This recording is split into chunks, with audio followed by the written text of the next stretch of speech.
Media sosial versus media mainstream.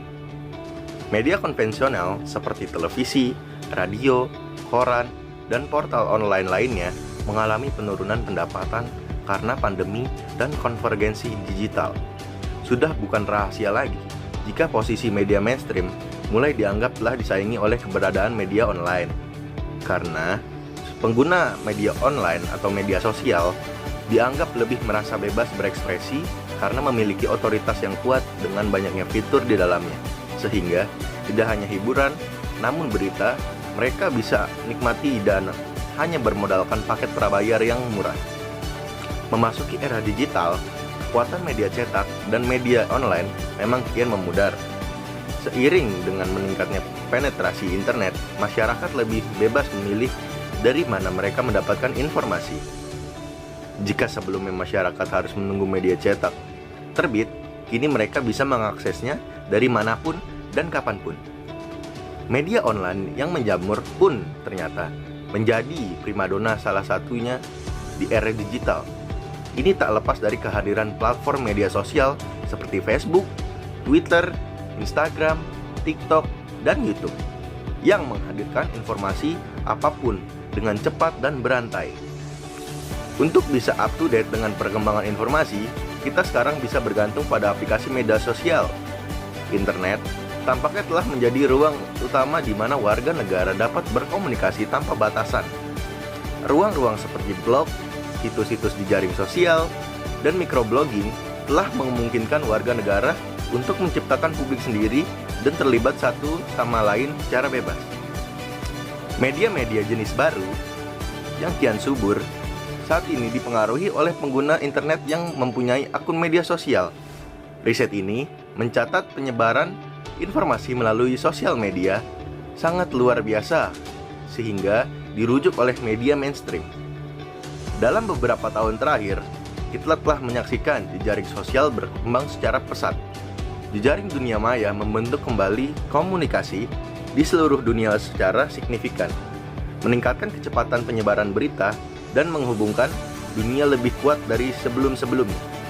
Banyak sekali orang yang tak lagi menggantungkan kebutuhan informasinya dari media massa konvensional, yaitu televisi, radio, atau bahkan portal berita. Meski akurasi faktanya adalah problem utama media sosial, sebagaimana banyak dibincangkan secara akademis, media ini justru menjadi kanal berasa frustasi sebagian orang setelah membaca media sosial.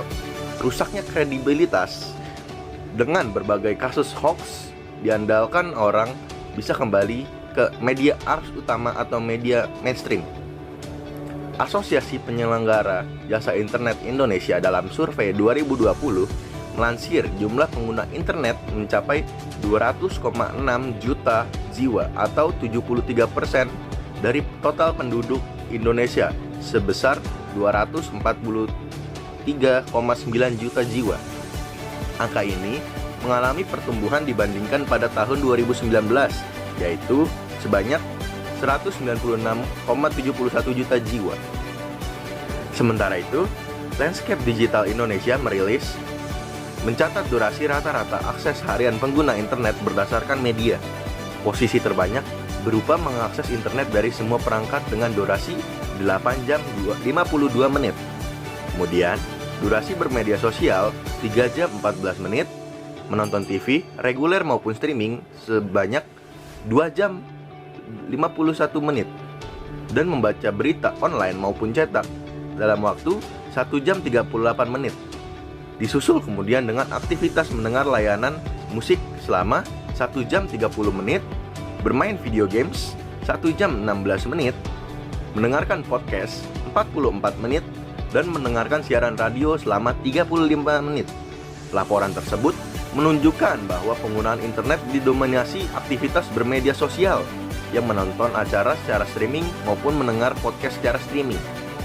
Meskipun jaring media sosial telah menjadi penemuan yang revolusioner bagi masyarakat dan banyak peneliti telah beralih dari media konvensional ke media sosial untuk mengeksplorasi topik yang sedang hangat, media arus utama masih tetap menjadi pilihan dari berbagai berita besar yang dibahas di situs jejaring sosial.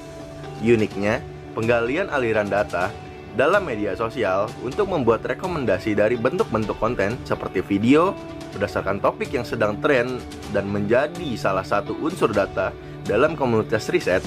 Alasannya, unsur media sosial mengambil posisi penting dan tidak lepas dari alasan kualitas layanan dapat ditingkatkan secara signifikan.